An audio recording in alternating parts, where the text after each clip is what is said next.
ব্যক্ত কৰিলোঁ আগতে কথা কোৱাৰ তেনেকুৱা অভ্যাস নাই তথাপি নিজৰ মনৰ ভাৱটো আপোনালোকৰ ওচৰত প্ৰকাশ কৰিছোঁ নাজানো আপোনালোকে কেনেকুৱা পাইছে যিহেতু মই এটা বেলেগ দিশৰ হয় আৰু ৰাতিপুৱাৰ পৰা সন্ধিয়ালৈকে মানে মই বেলেগ কথা চিন্তাই নকৰোঁ নিজৰ ছোৱালী দুগৰাকীৰ চিন্তা আৰু বাকী মই কামৰ চিন্তাই কৰি থাকোঁ গতিকে আজি ঘপককৈ এই অনুষ্ঠানত এনেদৰে মোৰ দুআষাৰ জনাব পাই মানে মই নিজেই মানে অলপ হৈছে হোৱা নাই এনেকুৱা লাগি গৈছে গতিকে এতিয়া মই ভাবিছোঁ মোৰ ব্যৱসায়িক দিশটোৰ প্ৰতি মিনু বাইদেৱে কৈছিল দুআষাৰ জনাবলৈ তাৰ বিষয়ে জনাম বুলি ভাবিছোঁ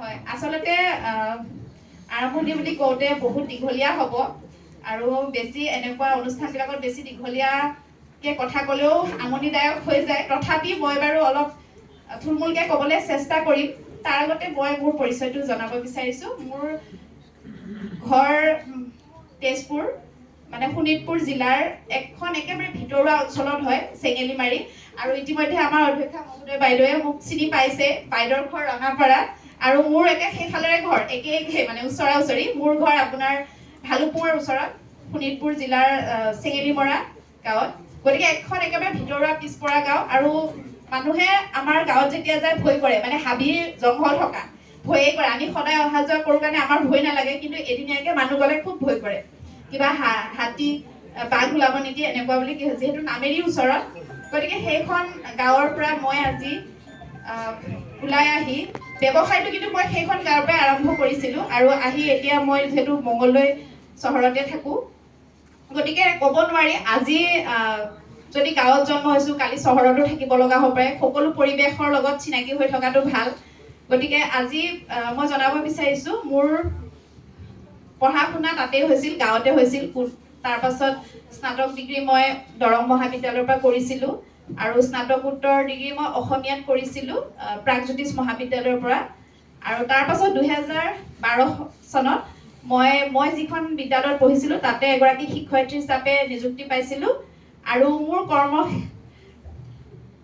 তাৰ পৰা আৰম্ভ 2012 চনৰ পৰা আৰম্ভ কৰি 2024 চনৰ ফেব্ৰুৱাৰী মাহত মই শিক্ষয়িত্ৰী হিচাপে কাম কৰি আছিলোঁ তাৰপিছত এনেকুৱা অৱস্থা হ'ল মোৰ মানে দুই নাও দুই ভৰিৰ দৰে হ'ল যিহেতু মোৰ মনটো ব্যৱসায় কৰাৰ কিন্তু মা দেউতাৰ বা শিক্ষাৰ কাৰণে মই বিদ্যালয়ত কৰ্ম কৰি আছিলোঁ কৰ্মৰত আছিলোঁ কিন্তু মোৰ মানে এনেকুৱা লাগিছিল মই নোৱাৰিম দুই নাও দুই ভৰি দিলে কেতিয়াও আগবাঢ়িব নোৱাৰি গতিকে মোৰ নিজে ডিচিশ্যন লৈছিলোঁ আৰু মই মোৰ চাকৰিটো বাদ দিছিলোঁ তাৰপাছত এতিয়াতো মোৰ কাৰো নালাগে মই যিহেতু এতিয়া যথেষ্ট সুখী যিহেতু আগতে মোৰ কি কৰিম কি নকৰিম এনেকুৱা এটা বেমেজালি আহি আছিল মনত ব্যৱসায়ত থাকিলে মোৰ ইফালে ইটোৰ কথা মনত পৰে কিন্তু এতিয়া মানে সম্পূৰ্ণ মই ব্যৱসায় দিশটোত মনোযোগ দিব পৰা হৈছোঁ আৰু তেনেকৈ এতিয়া আহোঁ ব্যৱসায়ৰ কথা 2017 চনত মই ব্যৱসায়টো আৰম্ভ কৰিছিলোঁ ভবা নাছিলোঁ কোনো জ্ঞান নাছিলে যিহেতু মই কলা শাখাত পঢ়িছিলোঁ আৰু ব্যৱসায়ৰ কোনো কথাই মই নাজানো ঘৰতো তেনেকৈ বা গাঁৱতো ব্যৱসায় কৰা তেনেকুৱা দেখা নাই গতিকে 2017 চনত প্ৰথম ছ'চিয়েল মিডিয়াত ফেচবুক যেতিয়া চলাইছিলোঁ তেতিয়া মানে কি হ'ল মই এদিন নিজৰ বোৱা কাপোৰ এযোৰৰ ফটো এখন আপলোড দিছিলোঁ এতিয়া আপলোড দিওঁতে মানে ইমান মহিলাসকলে কমেণ্ট কৰিছিল যিহেতু কাপোৰযোৰ ভাল লাগিছে কিমান দাম কেনেকুৱা দিব নেকি বুলি তেতিয়া মই সেই কাপোৰযোৰ বিক্ৰী কৰা নাছিলোঁ কাৰণ মই সেইযোৰ পিন্ধিছিলোঁ আৰু এনেই ফটো এখন দিছিলোঁ গতিকে সেয়াই মোৰ ব্যৱসায়ৰ আৰম্ভণি গতিকে ক'ব নোৱাৰি মানুহৰ জীৱনত কোনটো সময়ত কি হৈ যায় গতিকে সেয়া আৰম্ভণি তাৰপিছত মই ঘৰৰ পৰাও গালি খাইছিলোঁ যে কিয় এনেকৈ ফটো দিব লাগে মানুহে ফোন কৰি মানে কমেণ্ট কৰি আছিল ফোন নাম্বাৰ লাগে বুলি তেতিয়া ফোন নাম্বাৰ দি দিছিলোঁ তাৰপিছত মানে অসমৰ বিভিন্ন জিলাৰ পৰা মহিলাসকলে কণ্টেক্ট কৰিছিল বাইদেউ কাপোৰযোৰ দিব নেকি কিমান ল'ব এনেকৈ তাৰপিছত মই বিৰাট মানে চিন্তাত পৰিছিলোঁ তাৰপাছত কি কৰিলোঁ মই নিজে কাপোৰ বৈছিলোঁ কিন্তু নিজে কাপোৰ বলে মই যিহেতু বিদ্যালয়ত থাকিব লাগে আগবেলা আৰু তেতিয়া মোৰ প্ৰথম কন্যা সন্তানৰ 1.5 বছৰ হৈছে গতিকে সেইখিনি সময়ত মই ইমান কৰিব নোৱাৰোঁ তাৰপাছত মই ওচৰৰ যিমান পৰিয়ালৰ মানুহ আছে মাহী খুৰী বৰমা যিমান আছে সকলোকে সূতা কিনি আনি দিছিলোঁ আৰু সিহঁতেও নিজৰ টকাৰে কিনিছিল যিহেতু মোৰ সেইখিনি সময়ত বহুত কম টকা আছিল গতিকে তেনেকৈ নাছিল বুলিয়ে কাৰণ দৰমহাও ইমান পোৱা নাছিলোঁ তাৰপাছত তেনেকৈ আৰম্ভ কৰিছিলোঁ তাৰপিছত যেতিয়া তেখেতসকলে বৈ উলিয়াইছিল কাপোৰবিলাক তেতিয়া আকৌ মই ছ'চিয়েল মিডিয়াৰ সহায়তে ফটোবিলাক আপলোড দিছিলোঁ। তেনেদৰে মই 17 চনৰ পৰা আৰম্ভ কৰি 2020 চনলৈকে লকডাউনৰ আগলৈকে ফেচবুকত ফটোবিলাক আপলোড দিওঁ। ৰাতি মই আৰু মোৰ স্বামীয়ে, বিশেষকৈ স্বামী মোৰ শংকৰ দাস, তেখেতে বহুত সহায় কৰিছিল। আমি দুইজনে ৰাতি ফটোবিলাক উঠাইছিলোঁ আৰু ৰাতিপুৱা 6 মান বজাত আপলোড দি ৰাতিপুৱা আকৌ স্কুলত মানে বিদ্যালয়ত দুইজনে গৈছিলোঁ। তাৰ পাছত তেনেদৰে কামখিনি কৰি আছিলোঁ আৰু কৰাৰ পাছত অৰ্ডাৰো তেনেকৈ বহুত আহিছিল। সন্ধিয়া সময়ত আমি পাৰ্চেলবিলাক পেকিং কৰোঁ, কাপোৰবিলাক।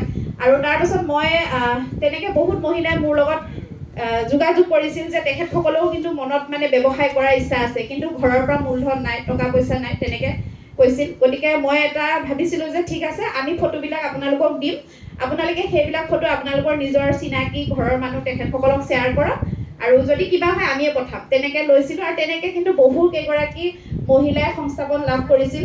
আমাৰো তাৰ পৰা কিবা এটা আহিছিল আৰু তেখেতসকলেও নিজৰ ব্যৱসায় আৰম্ভ কৰিছিল।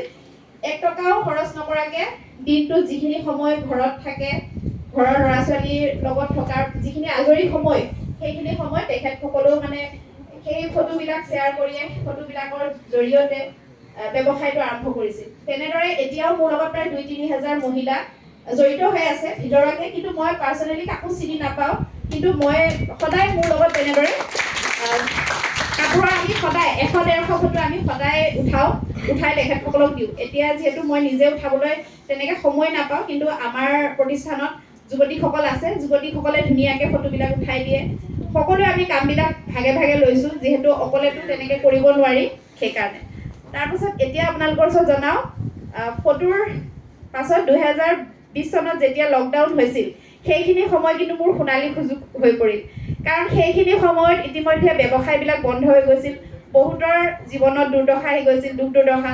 কিন্তু সেইখিনি সময়ত মোক ভগৱানে ভালেই দিলে, সহায় কৰিল। বিশেষকৈ সেইখিনি সময়ত মই বিদ্যালয়ত যাব নালাগে, মোৰ স্বামীও বিদ্যালয়ত যাব নালাগে, আমি ঘৰতে সময় পালোঁ। আৰু সময় পোৱাত মই এদিন ফেচবুক লাইভ আৰম্ভ কৰিছিলোঁ। সেইদিনা এপ্ৰিল মাহত আৰম্ভ কৰিছিলোঁ আৰু ফেচবুক লাইভটো দেখি অসমৰ বিভিন্ন জিলাৰ পৰা মহিলাসকলে মেখেলা চাদৰ, আমাৰ অসমৰ জাতীয় সাজ, আমাৰ অতিকে আপোন মেখেলা চাদৰযোৰ লৈছিল আৰু ভাৰতবৰ্ষৰ বিভিন্ন জিলা ঠাইলৈ গৈছিল। তাৰ পাছত ক্ৰমান্বয়ে বাহিৰৰ দেশতো, ইংলেণ্ড, আমেৰিকা তেনেকুৱাতো মোৰ কাপোৰ পঠাব পৰা হ'লোঁ।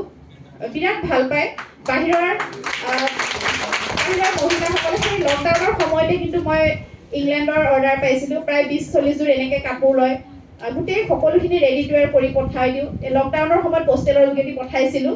সেইখিনি সময়ত অলপ অসুবিধাও হৈছিল, বহুতখিনি বাহিৰত যিহেতু তেনেকৈ পঠাব নাজানো, সেইখিনি সময়ত পঠাইছিলোঁ। আমাৰ মঙলদৈ ডাকঘৰৰ পৰাই পঠাইছিলোঁ। তাৰপাছত তেনেদৰে বাহিৰতো পঠাওঁ আৰু ভাল লাগে। আমাৰ যিহেতু আমাৰ সাজযোৰ ইমান আদৰ কৰে বাহিৰৰ মহিলাসকলে, তেখেতসকলৰ অফিচত যদি কিবা এটা প্ৰগ্ৰেম হয়, তেতিয়া মানে আমাৰ মেখেলা চাদৰযোৰে পৰিধান কৰে। কিন্তু অসমীয়া ক'ব নোৱাৰে, হিন্দীও ক'ব নোৱাৰে, তেনেকৈ ভাষা নাজানিলেও মানে কাপোৰৰ প্ৰতি বহুত বেছি আকৰ্ষণ তেখেতসকলৰ। আৰু মোৰ পৰা লৈ থাকে, এতিয়াও লৈ থাকে তেখেতসকলে, বহুত ভাল পায়। আৰু তাৰ বাহিৰেতো আমাৰ অসমৰ যিসকল বাহিৰত বিদেশত থাকে, তেখেতসকলেতো আৰুৱে বেছি ভাল পায়। গতিকে তেনেদৰে সাধাৰণ আমাৰ কাপোৰবোৰ তেখেতসকলে আঁকোৱালি লৈছিল আৰু ময়ো ব্যৱসায় তেনেদৰে কৰি এতিয়া বৰ্তমানৰ এই ৰূপ পাইছোঁ। আৰু ইতিমধ্যে মোৰ তাঁতশালবিলাক নিজাকৈ কৰি ল'বলৈ সুবিধা পালোঁ। আৰু মোৰ তেজপুৰ, শোণিতপুৰ জিলাৰ মোৰ মাৰ ঘৰত গাঁৱত হয়, গাঁৱত মোৰ তাঁতশালবিলাক আছে। এতিয়া মই মঙলদৈ চহৰতো শান্তিপুৰত এখন তাঁতঘৰ আৰম্ভ কৰি বহুত কেইগৰাকী মঙলদৈৰ বোৱাৰীক মই শিকাইছিলোঁ। টচৰ কাপোৰ, পাটৰ কাপোৰ বোৱাও শিকাই দিছিলোঁ। তাৰপিছত সকলোৱে পাৰিছে আৰু তাতো আমাৰ কাপোৰবিলাক গৈ আছিল। আৰু এনেদৰে আৰু ধেমাজি, লখিমপুৰ তেনেকুৱা অঞ্চলত বিশেষকৈ মিচিং কাপোৰ, মেখেলা চাদৰবিলাক মই সূতা দি পঠাওঁ, তেখেতসকলে বৈ দিয়ে গাঁৱৰ মহিলাসকলে। তেনেদৰে আমি ব্যৱসায়টো কৰি আছোঁ। আৰু প্ৰথমতে ভবা নাছিলোঁ যে ব্যৱসায়টো ইমানখিনি কৰিব লাগিব বুলি, জাষ্ট মানে কাপোৰেদি আৰম্ভ কৰিছিলোঁহে এটা। আৰু তাৰপাছত ময়ো 2021 চনত সৰুকৈ মঙলদৈ চহৰত এখন বিপণী খুলিছিলোঁ। তাৰপিছত বিপণীখন খোলোঁতে ইমান দূৰ দূৰণিৰ পৰা মহিলাসকল আহিল, মই নিজে আচৰিত হৈ গৈছিলোঁ। পাছত আকৌ ডাঙৰকৈ এখন বিপণী ল'ব লগা হৈছিল, কাৰণ বিভিন্ন জিলাৰ পৰা মহিলাসকলে মানে আহিছিল আৰু সকলোৱে মানে ব্যৱসায় কৰিব বিচাৰিছে। তেতিয়া গম পাইছিলোঁ আৰু যে নিজৰ ঘৰখনত যিমান টকা পইচা সুখত থাকিলেও মানে নিজাকে কিবা কৰাৰ মন আমাৰ প্ৰতিগৰাকী মহিলাৰ থাকে, ইচ্ছা থাকে। গতিকে সেই ক্ষেত্ৰত পুৰুষসকলে অলপ সহায় কৰি দিলে মহিলাগৰাকী আগবাঢ়ি ওলাই আহিবলৈ সুবিধা পায়। কিন্তু তেনেস্থলত যদি পুৰুষসকলে দমন কৰি ৰাখে তেতিয়া কিন্তু মনৰ ভাৱ মনতে থাকিব আৰু আগবাঢ়ি যাব নোৱাৰে। গতিকে পুৰুষসকলক মই এটাই অনুৰোধ কৰিম, নিজৰ পত্নীক যাতে সকলোৱে মনৰ কথা বুজিবলৈ চেষ্টা কৰে।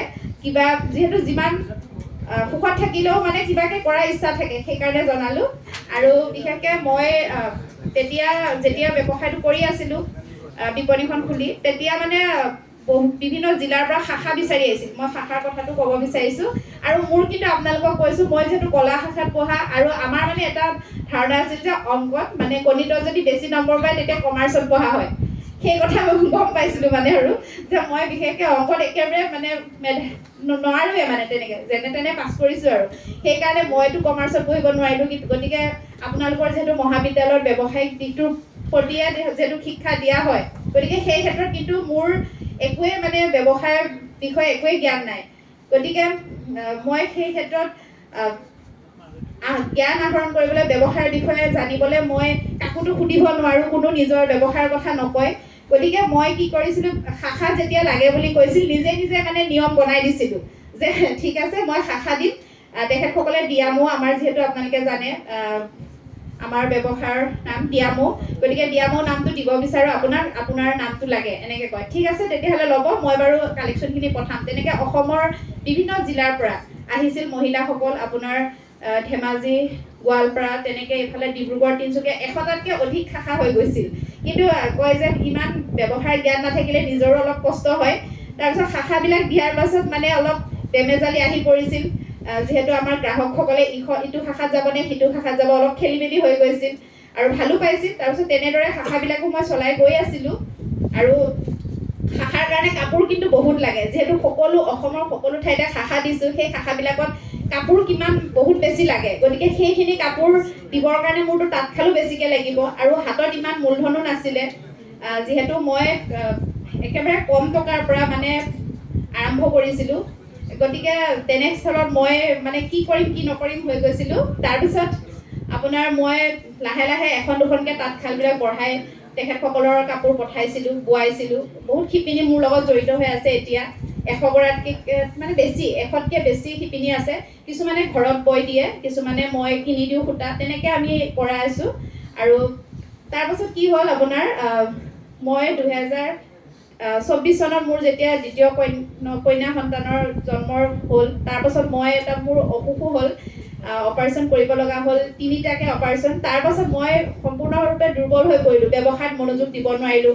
ডিজাইন বেলেগ হৈ যায়, কাপোৰ বব দিওঁ কিবা হৈ যায়, বহুত লোকচান হৈ গ'ল। তাৰপাছত মানে প্ৰায় মানে ব্যৱসায়টো ইমানখিনি উঠি পুৰা নামি গ'ল, এনেদৰে হৈ গ'ল, যিহেতু মই নিজে সময় একেবাৰে দিব নোৱাৰা হ'লোঁ। তাৰপাছত মই কি কৰিলোঁ, আপোনাৰ এই 25 চনৰ মে' মাহৰ পৰা আকৌ লাগিলোঁ। মানে এইবাৰ মই বহুত বেছি সময় দিবলৈ চেষ্টা কৰিলোঁ। আৰু মোৰ মানে এনেকুৱা অৱস্থা হ'ল যে মই এতিয়া বেছিকৈ লাগিব। যদি মই নালাগোঁ মোৰ শিপিনীসকলৰ অৱস্থা একেবাৰে বেয়া হ'ব, যিহেতু তেখেতসকলে কাপোৰ বয়ে নিজৰ ঘৰখন, নিজৰ ল'ৰা ছোৱালীক পোহপাল কৰি আছে, শিক্ষা বিদ্যালয়ত পঠাই আছে। গতিকে মই যদি বহি থাকোঁ তেতিয়াহ'লে নহ'ব। আৰু তাৰোপৰি মোৰ প্ৰতিষ্ঠানত যিহেতু বহুত কেইগৰাকী যুৱক যুৱতীয়ে ইতিমধ্যে থাকে, তেখেতসকলৰ সংস্থাপনৰ এটা বাট সৰু সুৰাকৈ মই মুকলি কৰি দিছোঁ। গতিকে সেইকাৰণে মই বহুত বেছি মোৰ মূৰত মানে বোজা আহি পৰিল। মই যিমান পাৰোঁ আকৌ লাগিলোঁ আৰু তাৰপিছত সফল হৈছোঁ বুলি ভাবোঁ। গোটেইখিনি সমাধান মই 6 মাহত কৰিছোঁ, সমস্যাৰ সমাধান কৰিছোঁ। আৰু এতিয়া মানে মই কওঁ, যেতিয়া মানে জীৱনত দুখ দুৰ্দশা আহে, যেতিয়া মানে চাৰিওফালৰ পৰা সমস্যাবিলাক আহে নহয়, তেতিয়া ভালহে। আচলতে সেইখিনি আমাক শিকায় আমি কিমান শক্তিশালী। মই যদি সেইখিনি সময়ত কান্দি কাটি এটা চুকত যদি বহি থাকিলোঁ হয়, তেতিয়া সকলো শেষ হ'ল হয়। আৰু ভগৱানে যদি মোক সেইখিনি সমস্যা মোৰ সন্মুখত আনি নিদিলে হয়, মই আৰু মানে কাম কৰিব নোৱাৰিলোঁ হয়। গতিকে ভাল লাগে, এতিয়া জীৱনত যিমান দুখ কষ্ট বা সমস্যাৰ সন্মুখীন হওঁ সিমানেই মোৰ ভাল লাগে। আগন্তুক দিনবিলাকত চাগে মোৰ কাৰণে আৰু ভাল কিবা আছে এনেকুৱা লাগে। গতিকে মোৰ ব্যৱসায় যিটো দিশ সেইখিনি এনেকুৱাই হয়। সৰু সুৰাকৈ আপোনালোকৰ ওচৰত দাঙি ধৰিলোঁ। আৰু বাকী মই ছাত্ৰীসকলক ক'ব বিচাৰিছোঁ, এতিয়া যিহেতু ছ'চিয়েল মিডিয়াৰ যুগ, গতিকে সময়খিনিত সেই সময়খিনিত আপোনালোকে ৰিলছ ভিডিঅ' কিবা কিবি চাই সময় পাৰ কৰাতকৈ যদি কোনোবা ছাত্ৰীয়ে বা ছাত্ৰই কিবা নিজাকৈ কৰিব পাৰে যিকোনো দিশত, ধৰক ঘৰত কাপোৰ ববই যদি জানে ছাত্ৰীসকলে, বা আচাৰে বনাব পাৰে, বা আজিকালি যিহেতু ঊলৰো কিবা কিবি বনায়, সেই তেনেকৈ ধৰক বনাব যদি মানে ইচ্ছা থাকে, তেতিয়া ইউটিউবত বা ছ'চিয়েল মিডিয়াত গৈ চাই সেইখিনি জ্ঞান আহৰণ কৰি ঘৰৰ পৰাই তেনেকৈ